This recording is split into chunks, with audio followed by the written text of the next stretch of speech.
دایی یه فرصت خوب حالا پشت مدافع خداداد عزیزی توی دروازه گل برای ایران خداداد عزیزی باز هم روی زمین گشت سردار آزمون و توی دروازه سردار آزمون گل به نام آزمون و برای ایران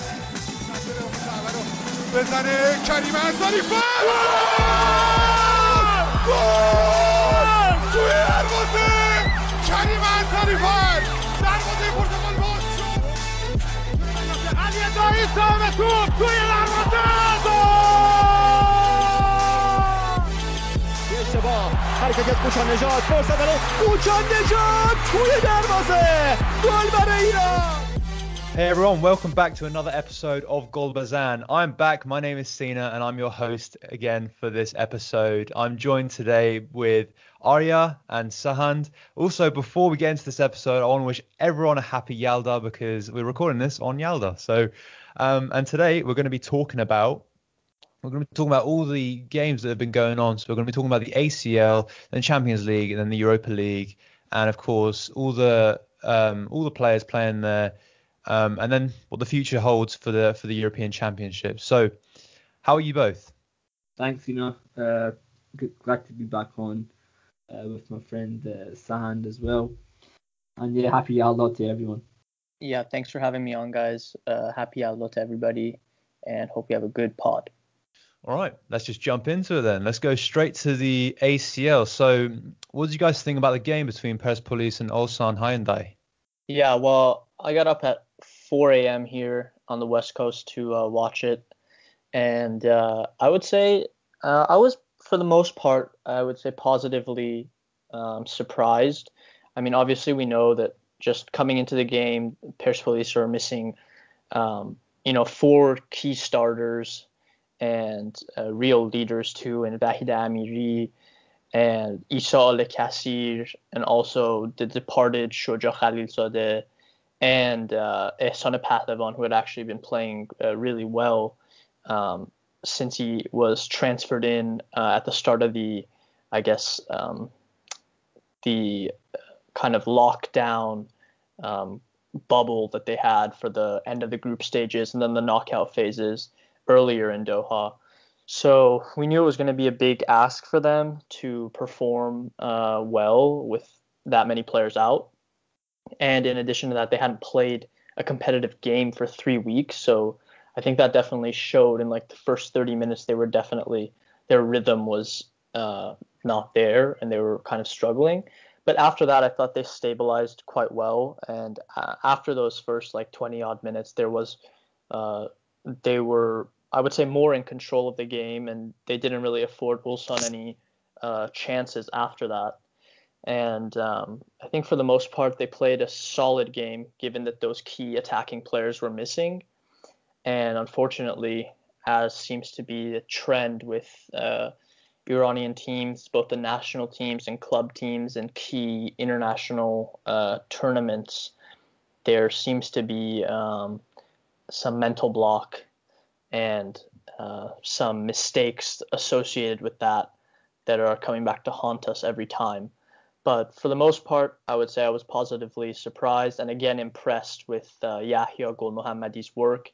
I think pretty much every game he's had to deal with another set of challenges and problems with personnel and with preparation. And I think every time he's put a team on the field that's been dangerous and has been able to score from both being down, been able to protect leads.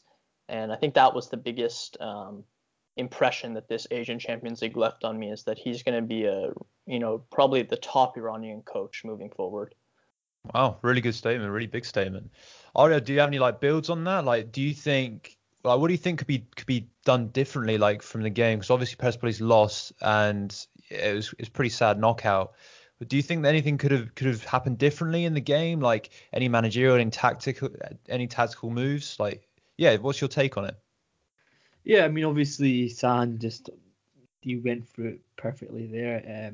They missed a lot of players through suspension.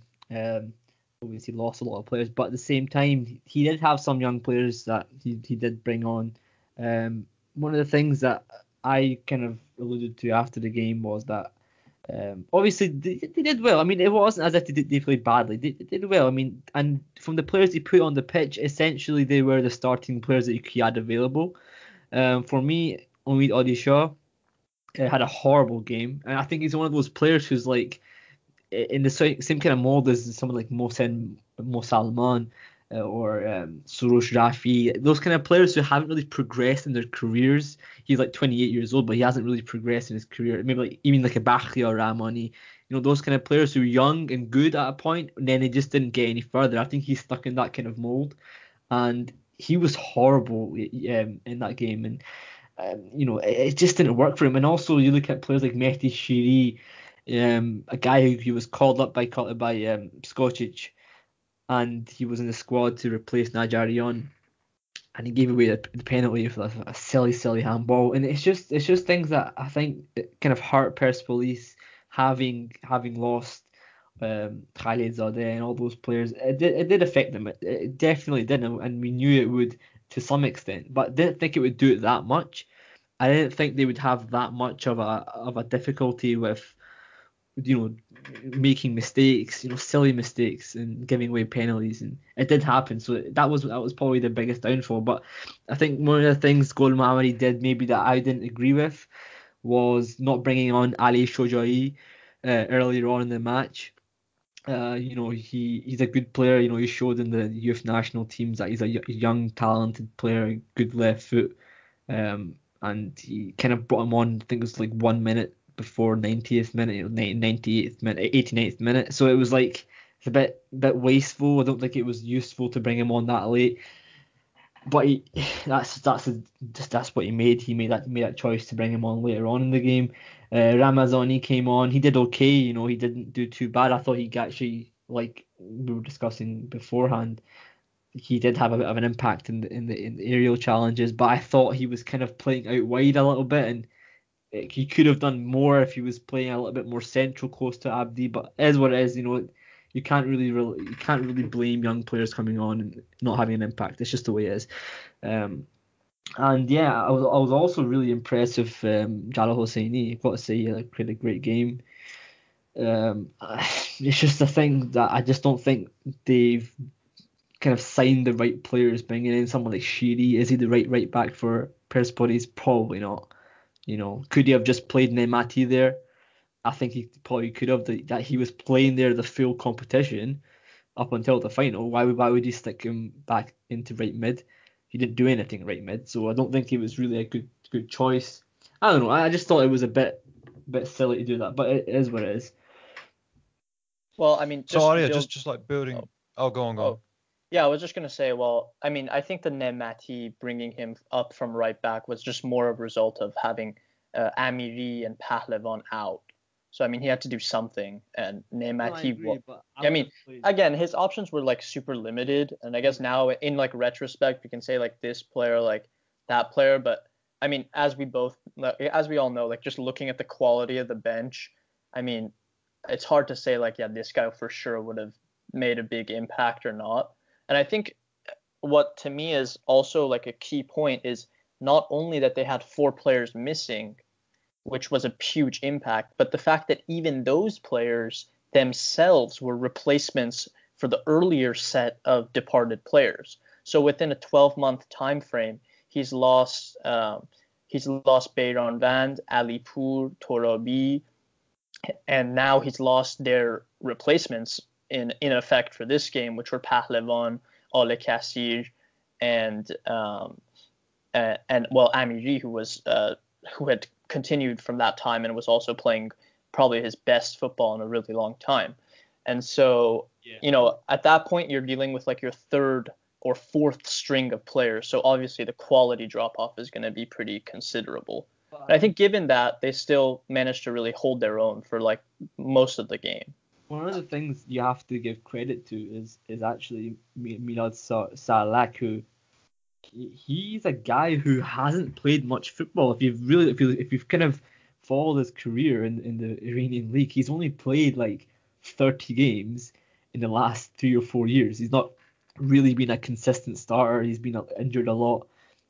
But he's come in. He's been really good. A lot of people were saying, should Kamya be in your star in this game, and he's a guy who's come in. He's taken that spot, and I think the Persepolis need to look for more players like him in that kind of mold, who are maybe a little bit less known but can really make an impact. Because I don't think they're going to really sign any more high-profile players. I don't think.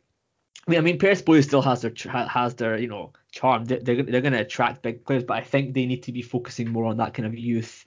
Good point. Good point. Oh yeah, I was going to ask you basically, and I guess you kind of answered it. You alluded to it there. Where do you think this kind of puts Persepolis going into the future?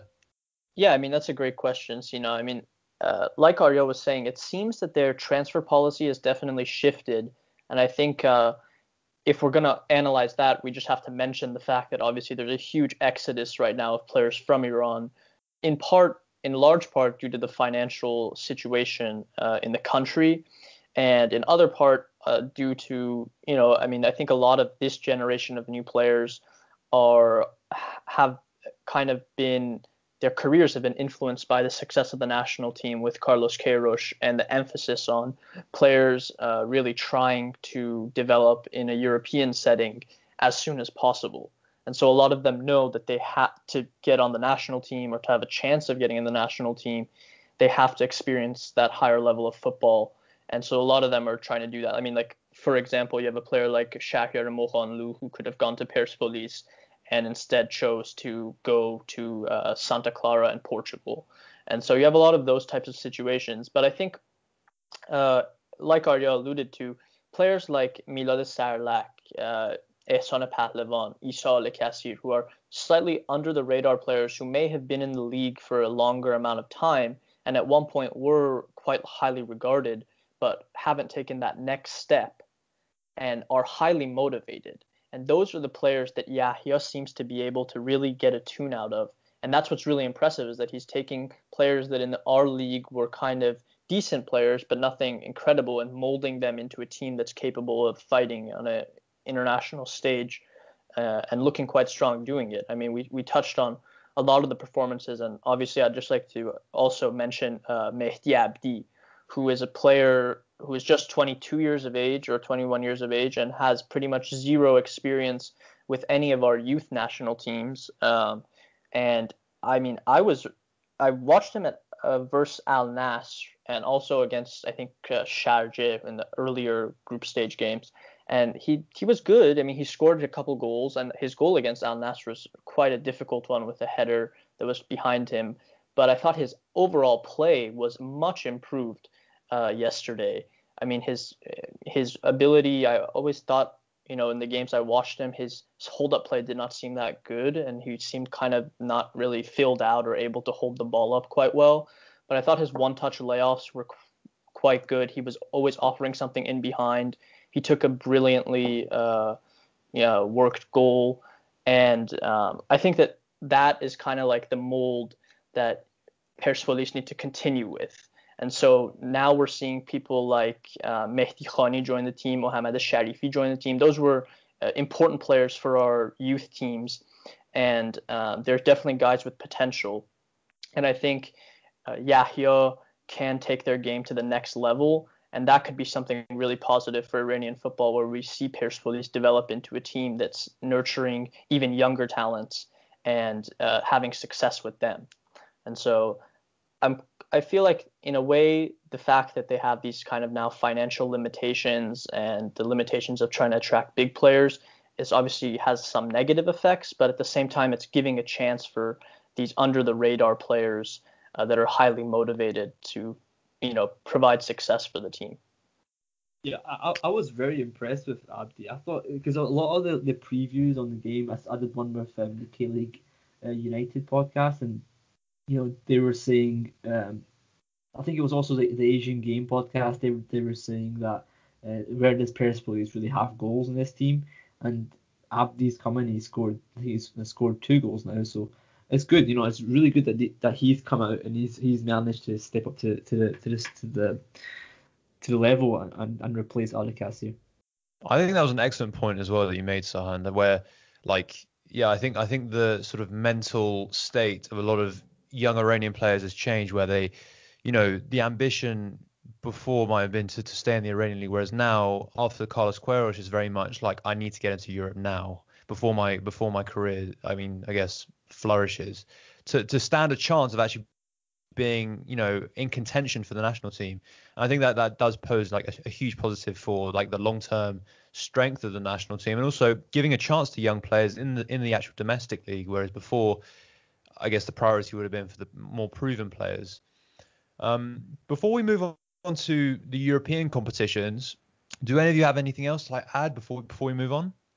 No, I think we can move. Just quickly, just on that point, just to really emphasize it, we see that, okay, so as we're opening up a channel for younger players, and then we see like with guys such as Ole Kassir, that these sort of players that have been in the league for a while, when they're come and now they have this big chance at a team like Persepolis, they're really willing to like sacrifice their life for that team, and it shows in their performance. And when you have this sort of, I guess in the previous years, we've had this kind of element of stagnation with our big teams, where you have somebody like Alipur or even Beiran Van, who have clearly outgrown that level of the Iranian league and need to be pushed to a higher level in Europe. And when they just keep staying and staying, they're clogging that space for a more motivated, maybe a younger player, maybe a more under the radar player to really come and show themselves. And so I think that's, it's going to be a positive in a way to see how that develops. Good point. And also, not only does that, it also means that the national team progresses as well, because if they leave, we have more players going to Europe, and we have more players developing in the Iranian league. No one's going to develop in the Iranian league once they're national team level. You're not going to go anywhere. You have to get your career on track. Someone like Torabi, he took ages to leave, and he went to Qatar eventually, which was silly. So, no, I agree. I think we have to keep on producing. Yeah, I definitely agree with both of you. I'd love to actually spend more time talking about this, but we've got a lot to talk about, a lot of exciting things to talk about. So I want to move on to the European competitions, starting off with the Champions League. So we're gonna shoot off first with Sadr Azmoun and Zenit. So Azmoun, obviously, he played 4 out of the 6 games, one from substitute appearance against Lazio, but they did finish bottom of the group, which is a bit annoying. I'll start with you, Sahand. What did you actually think about the Champions League and Zenit's performance, as well as Azmoun's performance? Yeah, well, I think it's good to preface this with the fact that actually in his career to date, Azmoun has not had a more prolific start to the season, as in like the first half of the season, because he scored 11 goals in this half season, and they all came in the league, and he's the top scorer. And so, from that perspective, he's done quite well. But in the middle of that, he had a 5-week period where he was ill, and that's how he missed, I guess, 3 of the Champions League games, or was only able to start 3. And so that had a huge impact on his performance. And like Zenit said that this was not COVID, but I think just speculating from being out for like 5 weeks and then how long it took him to get back to full fitness when he was back, that it may have actually been COVID. And we saw a kind of similar situation with Kai Havertz at Chelsea, who took a really long time to recover from such an illness. And so that was one of the big impacts on his performance, I thought, and ability to perform in the Champions League. Is that when he returned from that, he just really wasn't ready. And Zenit were in a total shambles, really. They weren't able to score without him, and they had a lot of offensive trouble. So he was basically just thrown onto the pitch against Bruges and Dortmund, and they were like, okay, you have to make something for us because we're struggling here. And to his credit, I think in those 2 games that he started against Bruges and Dortmund, Zenit's midfield was struggling. Like they had, one of the hallmarks of their team in this competition was a real struggle to create chances. And from the 3 or 4 balls they fed him, he was able to score 2 of them, which were marginally offsides. So I think it was disappointing from the standpoint that, obviously we want him to be scoring and performing against the top clubs. But when you look at the set of circumstances that were accompanying him this time, in just how much Zenit were struggling, the fact that he really wasn't fit to start any of the last 3 games, or any of the last 2 games, but he did so anyways. I mean, I think, he was able to show himself probably to the best of his ability at that time. And so besides that, I feel like it's hard to take anything just from how much the team was struggling overall. I think it very much highlights, like, what, basically emphasizing what you just said, how, like, well, firstly, like, the Champions League is Azmoun's competition. He absolutely loves the Champions League. He scored so many times in the Champions League against big teams as well. Like I remember Bayern Munich and then Atletico. Like, he scored against big teams.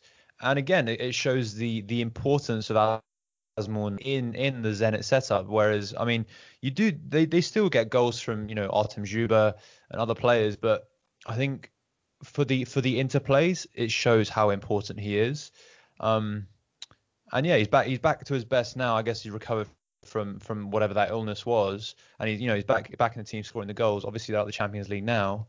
But Arya, what do you make of the whole, like, what did this leave for sort of Azmoun and in the Zenit setup? And, like, do you think this is maybe his last Champions League for Zenit? Yeah, look, he has to leave Zenit. Simple as that. He can't stay at Zenit for another season. It'd be silly of him to stay there for another season. He has to be playing in the Champions League. He has to get more experience playing in the knockout stages. He's a top striker. He really is. I think he's one of the best strikers in Europe right now. And he has to be in the Champions League, proving himself at the highest level. Sergei Semak, for me, he's not a good coach. He hasn't done a good job of Zenit. Yes, they're top of the league in Russia. Yes, he's done well for him. He's top goal scorer of the league, but he's not good enough. He's not pushed Azmoun in his full capacity. I think he can score more goals than he's done. I think he can do better in the Champions League. Yes, he had an illness, but he's a guy who, I think, if he goes to a top team, if he goes to Porto, let's just say Taremi didn't go. Let's just say Azmoun went to Porto instead of Taremi. I think he would be doing double what he's doing right now at Zenit. He has to be at a team at that kind of caliber. I'd love to see him at AC Milan personally. I think that would be great to see him replacing Ibrahimovic. I don't know what Sam thinks of that, but but personally, I think he has to go to a big team, and I think if he does, as I say, I think his career will improve, and I think the national team will benefit from it as well. I mean, piggybacking on that, I think what this Champions League underlined, unlike the previous one where Azmoun had quite a successful performance. I mean, he scored against Benfica, he scored against Lyon, and Zenit were at halftime on the last match day, they were sitting top of the group. And then by the end of that match, they were sitting dead last. And so that left like an idea that, maybe with this set of players, if we just get a couple more players, we can go to the next round and we can maybe have a deeper run. And I think what this Champions League underlined was that that's not true. And that this team, with the way it's set up, with that coach, is not the maximum they're going to achieve is what we saw. And I think for Azmoun, that is, showing him that, the time to move is really now. I mean, he's pretty much obliterated the Russian league. He's the top scorer again. He was the top scorer last year. And I think that Zenit's been great for him. He's progressed as a player, but now he's reached a ceiling there that it's going to be hard for him to progress any further. And I think, as Arya said, he needs now a higher level of coaching, a higher level of competition, a higher level of players around him to really push him to the next level. And I think now his age is perfect. He's 26 years old. He has good experience. He's a much more stable player than before. Before, he used to blow hot and cold. And now we see that we don't even go like 2 games without Azmoun failing to score. So from the mental part, he's strengthened. Physically, he's definitely strengthened. And I think now it's just the time to make that step to a really solid Champions League or even Europa League level team with a higher quality coach that can take his game to the next level that we know he has. But San, just to like piggyback on that, firstly, I totally agree with you. I think his age, like he's developed so much as a goal scorer, but also as a person. Like he's become so much more mature, I think.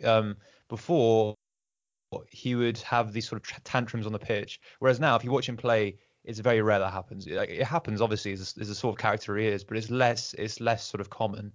But secondly, how can you kind of, I mean, he's got comfortable. Let's not like beat around the bush. He's got comfortable in the Russian league. Where else is he going to be able to get sort of the opportunity to win the league as well as actually, getting Champions League qualification season after season? Like that, and that's the sort of like mental block that he has to come over, because you say, okay, yeah, he should go to Europa League club, but it might be quite tough for him to do that mentally. I mean, I'm not so sure because, I mean, playing in the Champions League is one thing, but if you're getting embarrassed, like how Zenit were embarrassed, I mean, truly, if you get 1 point out of 18 points possible, I mean, he might as well not be in it. You know what I mean?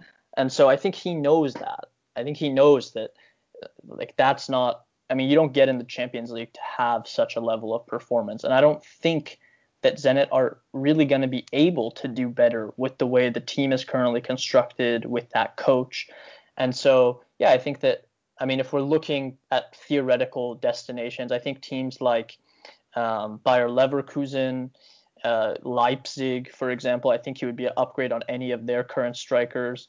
I would say even teams like Wolves, Leicester, I mean, those are teams with higher quality players, higher quality coaches, and they're going to be in the Europa League sometimes, some of them in the Champions League. And I think that's the kind of team that he could have an impact, he could progress, and he would be in with a good chance of getting a lot of minutes. I think that's a natural progression. And I think that with players like Osmoon in these sort of leagues where they have this great performance, often what we see is if they don't capitalize and if they don't go to the next level and push themselves, then often that kind of element of being comfortable that you alluded to, it can soon turn into a type of stagnation and then eventual regression, just kind of the natural course of things when you're not being pushed to your higher level. Well, yeah. Let's be real though. We want to see my AC Milan. Well, one of the like destinations that I guess has been speculated about, and Arya brought it up, was Porto, and we saw Porto play. Mahdi Taremi played obviously in the Champions League, 3 substitute appearances for Porto, and they finished second with 13 points. In a group that was pretty challenging, like Man City, Olympiacos, and Marseille. In my opinion, like 3 pretty challenging teams. So to finish second, I think is a pretty good performance. What do you think, Arya? Yeah, no, I mean, obviously, let's be honest, this is Taremi's first season in Europe, and it was a good taster for him to get some Champions League. Well, he didn't start any of the games, so he was a sub in games. And, again, it was good to see him just to get out there and perform in a big stage against top teams like Man City and Olympiacos and Marseille, top teams who can challenge him and he can show what he's got, but he's not gonna go straight out there and try and qualify for the second round of the Champions League. This was a good taste for him. It was a good chance for him to show him. And also I think Taremi is a guy who he's very much he's a confidence player. He has to be part of a team that believes in him. Carlos Queiroz believed in him a lot. He gave him so much. He didn't start really well in the national team, Taremi, but he kind of progressed and he got really, really good and built that partnership with Osmoon. And he's a guy who he needs the confidence. And I think he has the ability to push on next season and do well in the Champions League. I think he's starting tonight, and he's got I think he's getting trust from the coach.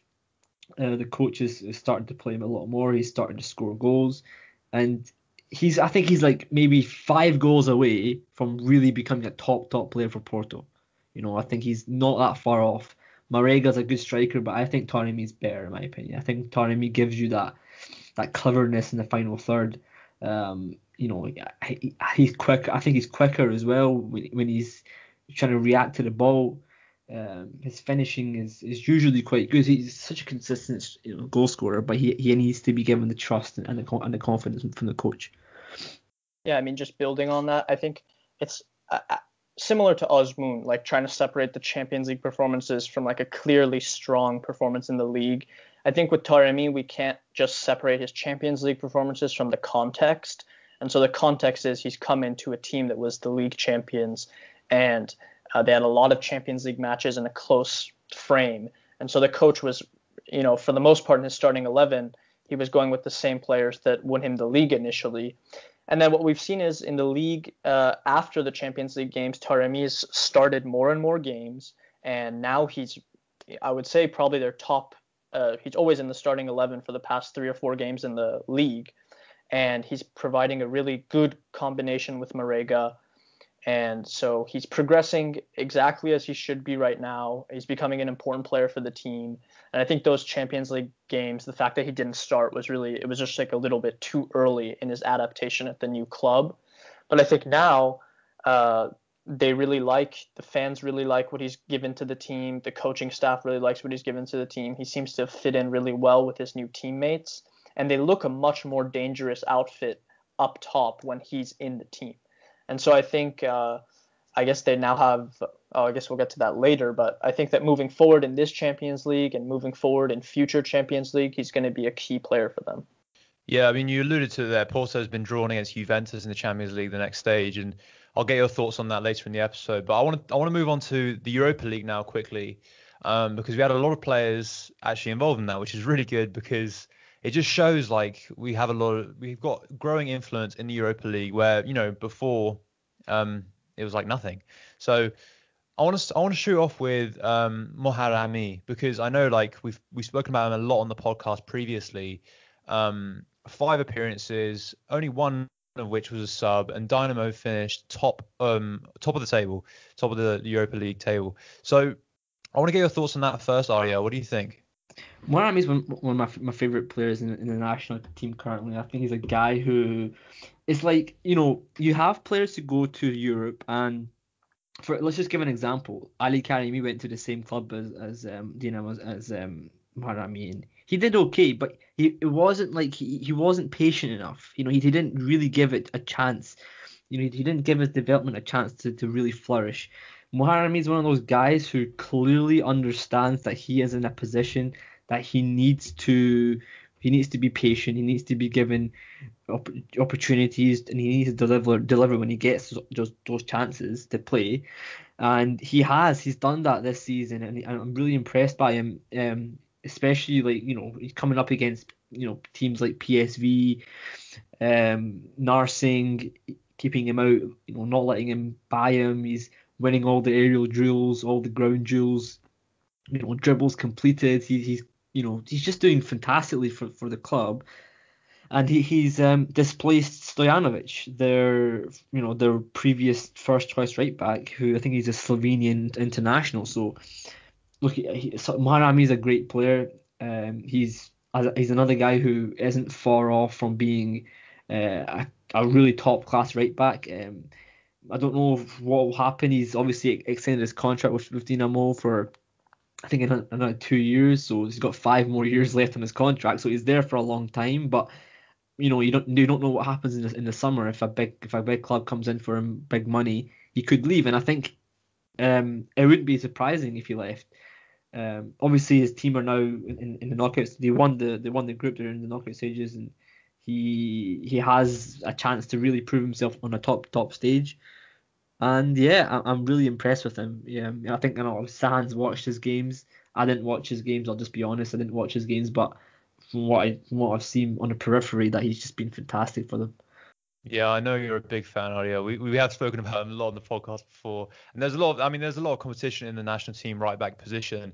So, but more competition is better. I don't think Ramin's getting in that team. I don't think Ramin's getting in that team. Well, the competition exists, is what I'm saying. The competition exists. Yeah. Of course. But we'll see. So, Sahand, you actually watched the game. Yeah. So, just quickly, what did you think of his performance? I mean, well, first of all, I think we should start this by saying that Dinamo Zagreb set the record for minutes without a goal conceded in the Europa League. I mean, this was the record. They went, I think, 5 games and about 40 odd minutes of the last game without conceding a goal. And so that kind of underlines how strong they were defensively. And that was really quite impressive. And he was one of the backbones of that back four that was so solid. And I mean, just touching on his progression, like Arya said, I mean, this is a player we followed since his time at Persepolis and since when Branko Ivankovic recommended him to Dinamo Zagreb and said, you're going to sell this player for 10 million euros. And I think he had some problems at the start. He came from Iran as somebody who was like almost like a fantasy right back. He would dribble a lot. He had a strong dribbling skills, but he would often do it in like potentially dangerous areas. He maybe wasn't as switched on defensively.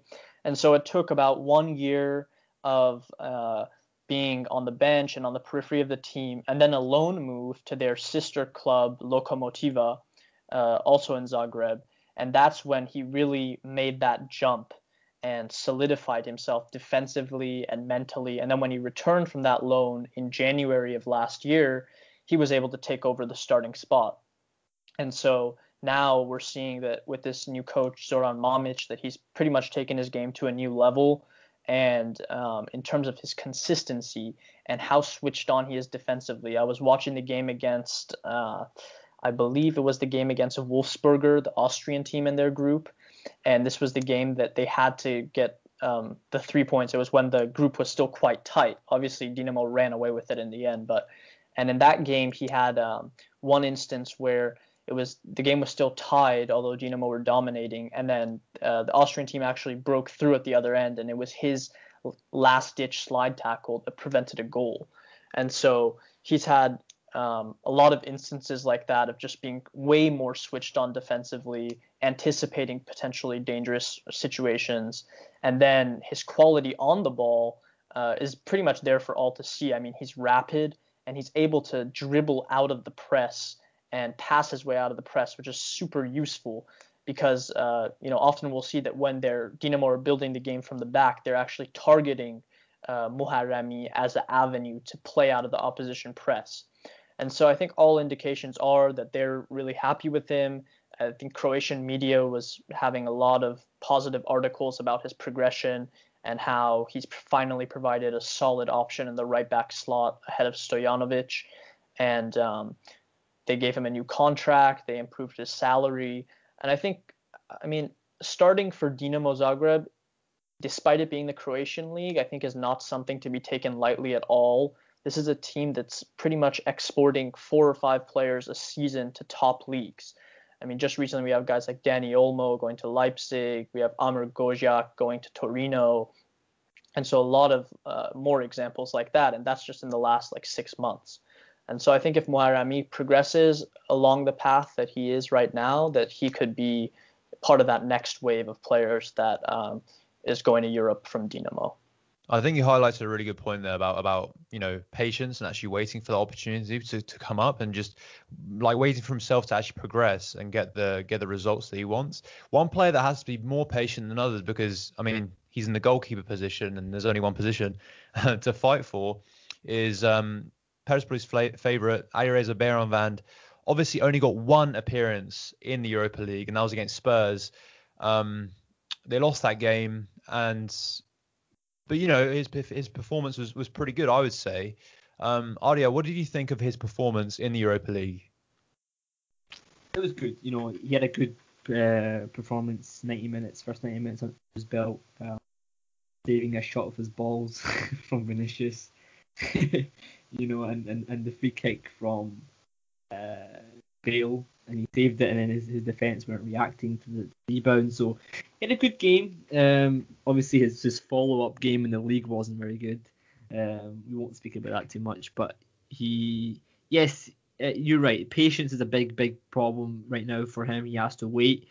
Botez is doing all right for them. He had a mistake before the game against Tottenham, which put him off the team, and then Beiranvand came in. But Beiranvand's a guy who we know is a top goalkeeper. He's a fantastic physical presence. He's got experience in the World Cup. in my opinion, he's far, far better than Boutez in all aspects. It's just that, as far as I'm concerned, Boutez has more experience in Europe. That's it, simple as that. He's more experienced playing in European leagues, and Berman isn't, and that's probably his fault. You know, it is his fault because he's not. He went. You could argue that obviously he was from an area in Iran that's very, very poor, and he didn't want to leave Iran, blah, blah, blah. But in the day, he's not experienced enough in Europe, so it's his own fault for not going earlier and not progressing his career. So he has to wait now. He has to wait to learn and adapt to the league in Belgium.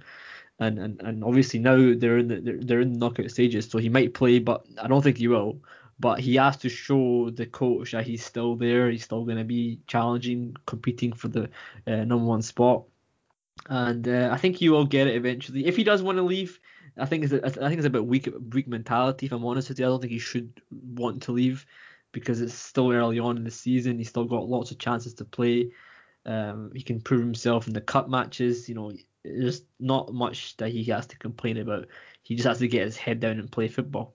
I don't really think that he's contemplating leaving. I mean, he just had quite a long interview with Iranian TV, and he seemed very content and happy. I mean, obviously he's not starting, which I agree with Arya to an extent that he should have left Iran earlier. But at the same time, I mean, just this very transfer with Antwerp. I mean, he came to the team after they had already finished preseason, and that was because Persepolis weren't releasing him after he signed a contract with Antwerp. And because they weren't releasing him, in addition to the fact that he had to wait for COVID, because he literally couldn't fly from Iran to Europe for about 3 weeks. He was turned away at the airport 2 separate times. And that's why they actually decided to get Boutez, because they weren't even sure if Bayram was going to be able to make it in the end. And so, I mean, he's somebody who's dealt with adversity his whole life, and he has a very strong mentality.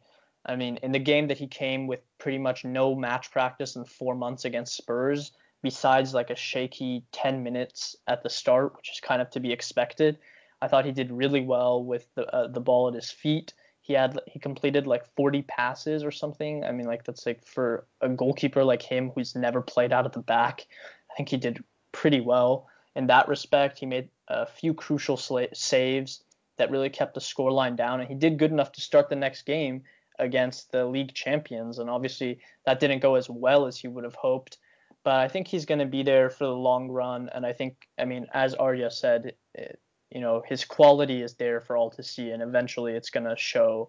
And I think he's going to be fine. But it's a great experience for him, as it is for all of our players. But I mean, especially when you look at a guy like Bayram and what he's been through in his life, to be starting in the Europa League versus Mourinho's Tottenham at the new London Stadium. I mean, it's pretty incredible. And I guess a lot of us wouldn't have thought that maybe when he burst onto the national team 2 or 3 years ago. A similar thing with Taremi suddenly becoming a important player for the Portuguese national champion. So it's really fun to watch and fun to see. Yeah. I mean, I think the key word is just patience. He's got to be patient. So moving on now to Sayed Manesh, one of my actually most favorite. Like, I actually really like watching him. I think he's a really exciting prospect for Iran and the national team. Only made one appearance, but he scored. He scored against Leicester, who Leicester just recently won today. So I think he's really exciting to watch. I really love watching him. So Arya, what did you think of his performance? Like, what do you think? Of his future in his club, just what are your thoughts on him? Well, I mean, Sahand's a big fan of him, as am I. I think he's a great talent. He made a very smart move this summer going to Ukraine, to Zorya Luhansk. He made a very, very clever move at that age. It's not always easy to make those choices because he was at Fenerbahce, who are a big club, leaving Esteghlal. He probably had a dream in his mind, how it turned out at Fenerbahce, and it didn't turn out the way he wanted it to, but eventually got his loan move to Luhansk, and he's done brilliantly for them. I think the coaches have actually dealt with him really well. They haven't started him all the time. They've given him little chances here and there, and they've given him little opportunities to start matches. He was playing as a midfielder actually in their last league game. and he did really well. From what I heard, he played a really, really good game. He's got good work rate, good energy, so he can do that very well. And obviously the goal against Leicester, it just shows that he is a very talented striker. He's not the kind of striker that Osman is, for example. He's not like a finisher. He's not a number 9 necessarily. He's not your typical striker. He's more of a, you could say, he's better off playing in behind the striker or just off a second striker, as a second striker, or even as a winger at times. He's got that kind of potential to play as a winger if need be, but he has also got the strength and the tenacity to play up front. So he's quite versatile in that sense. And you saw from the goal that he scored, he set up. He held the ball up. He played it to I think it was to the midfielder who played it wide, and he scored the goal. So he has a lot to his game. It's just about sharpening the tools and getting him ready for bigger games. Yeah, I mean, Allahverdi is somebody who I think I've watched since I think it was like maybe even 15 years old. So I mean, he's somebody who's been with the youth setup from that famous U17 team that beat Germany. And he scored a great header in that game, and he scored again against Mexico. And he's a player who he got an assist for Spain in the quarterfinal. And I mean, he's a player who the first thing that jumps out is that, I mean, physically he's a freak. He's comes from like a wrestling family in Amol in the north of Iran, and all his family are wrestlers. And for his age, I would say he's one of the most physically developed players that I've seen. And I think that already puts him at a huge advantage compared to other young players. I mean, we're seeing guys like Younes Delphi like struggle to even put together like 6 weeks of being fit. I mean, versus Allahverdi, who is at a level physically where he can compete with guys like Soyuncu on Leicester, Wes Morgan, Wesley Fofana, who had a lot of trouble dealing with him in the 15 minutes that he was on the field. And he was like losing all the aerials because Allahverdi has a crazy leap too. And I think that, like Arya said, it was pretty much an excellent move, an excellent decision to leave Fenerbahce and living in Istanbul, and I guess a team that really has no interest in youth development clearly, and coming to this part of Ukraine that's kind of like far off, and really applying himself. And I think the fact that he only played one game was only due to the fact that the other 2 games where he was slated to play, I think he was going to start against Braga in the last game, his visa didn't allow him to enter those countries. And so he was kind of unlucky there, but he's done really well for them in the league. He scored another like 2 or 3 goals in the league, and he's a player who has the raw tools to be a really strong number 9. I think he can play out wide too, like Arya said, but I think as a 9, that's going to be his future eventually. He has great work rate. He has great physical tools. He has great instinctive tools. He can shoot with both feet. He's very fast. And so now it's about developing his technical aspect, developing his decision making, his timing of his runs.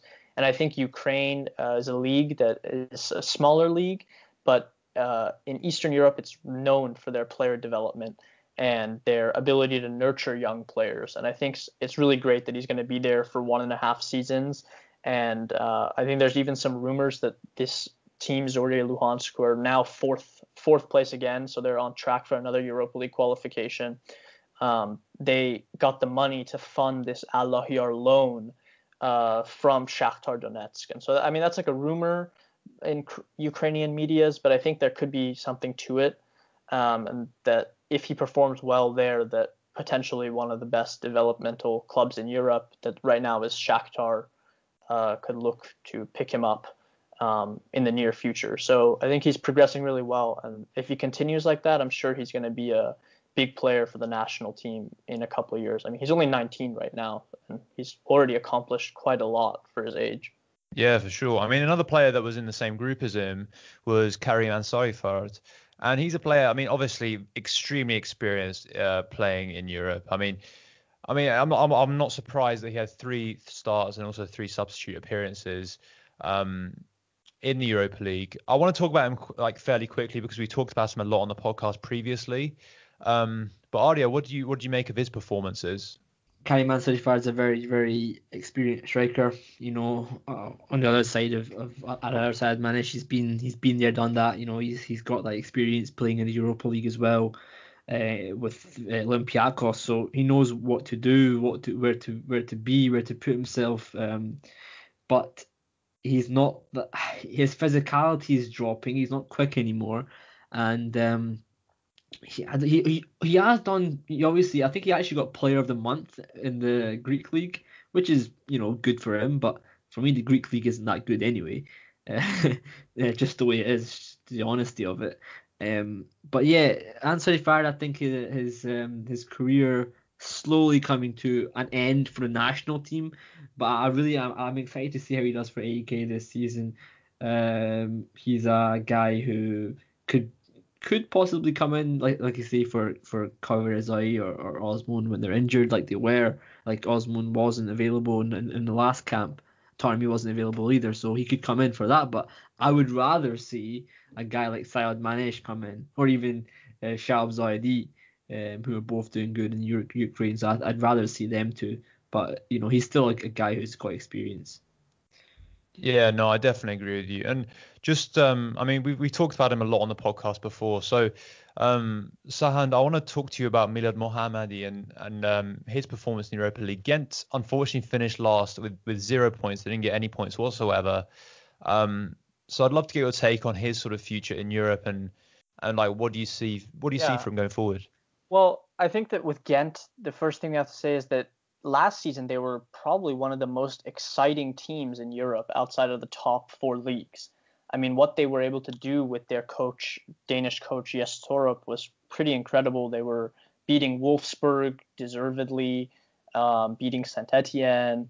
Then they went up against Roma in the Europa League knockouts, where Milad had a great game. And they really pushed Roma to the brink and probably should have even gotten through that tie. And then something happened in the summer, and I guess there were some disagreements with the board and the coach, and he left.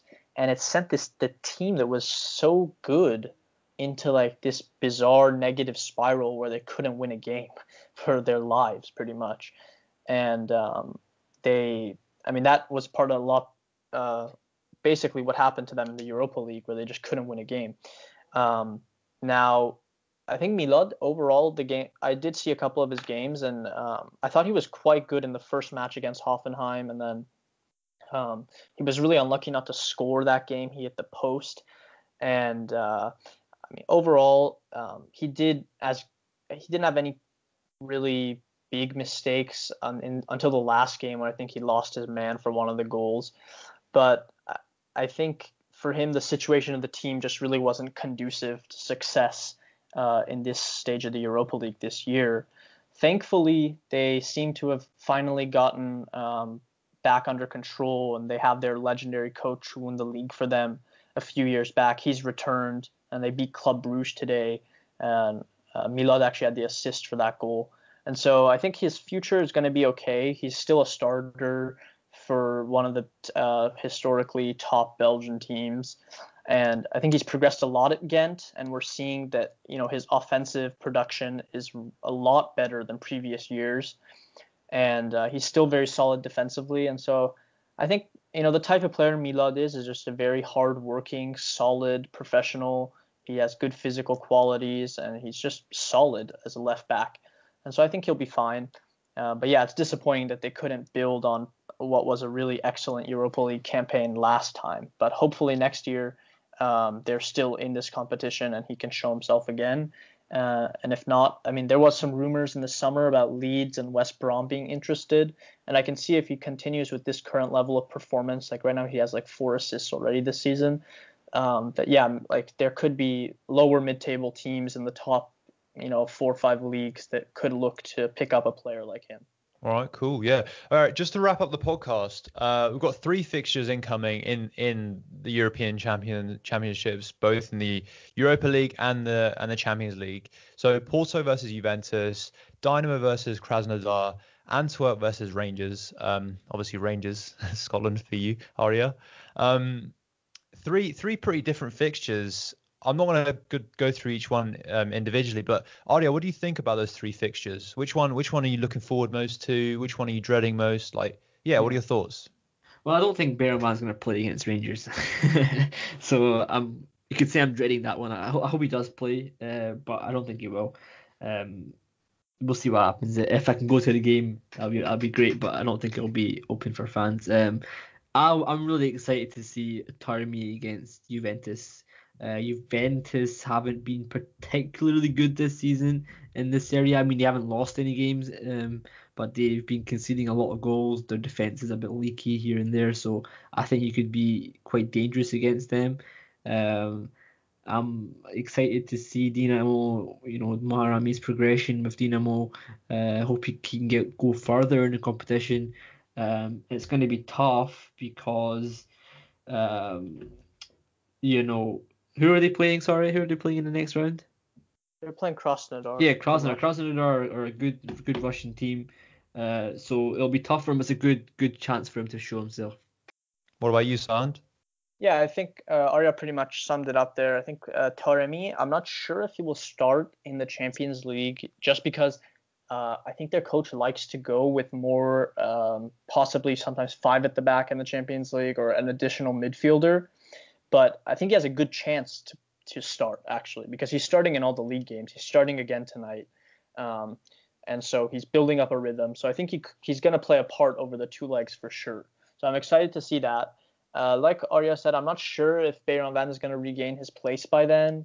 I mean, it's possible since the game is a couple months away, but I'm not sure. I mean, we'll have to see on that. It'll be a nice surprise if he does. I think Antwerp have a good chance of progressing from that, though. I mean, it'll be quite an even game, I think. And then Muharrami against Krasnodar, I think they have a very good chance to go through. Although Krasnodar are a solid team and they tied Chelsea even in their last game in the Champions League. But I think Dinamo right now are probably, out of all these teams, the most well-placed to actually make quite a deep run in European competition this year, just because they have such a solid defensive base and they seem really in form. And I think this draw is not that bad for them. They beat CSKA Moscow without too much difficulty in their last game of the group. And so I think Krasnodar, maybe they're a little bit better, but I think it's going to be a similar level for them, and another good chance, as Arya said, for Muharrami to again show himself in the Europa League and just continue to show this improvement that's been so nice to see. Yeah, for sure. All right, boys, I'm going to wrap up there. Thank you so much, Sahand and Arya, for joining me on the podcast. I think yeah, we're really excited for these fixtures, and it's always good to see Iranian players involved in European competitions. As always, thank you so much for listening to this episode, and be sure to follow us on Instagram, as well as listen to this episode on YouTube, and subscribe while you're there as well. But otherwise, thank you so much for listening, and we'll see you in the next episode of Gol Bezan. Hey, this is Arash Markazi from ESPN, and you're listening to Gol Bezan, your one-stop shop for all your Iranian soccer news.